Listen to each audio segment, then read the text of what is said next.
मेरा नाम सुनी कुमारी हुआ और ID नंबर 45434158 है।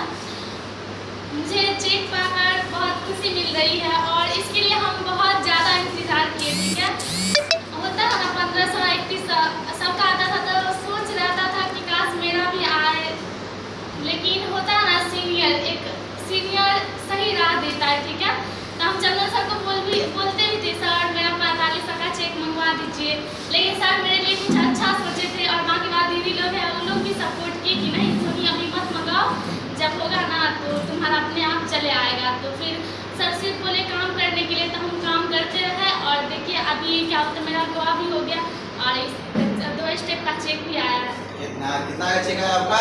8460। देखिए थोड़ा जूम कीजिए, देखिए कितना का चेक है। देखिए इनके पापा के नाम से एडमिशन है, लाल बाबू महतो, है ना।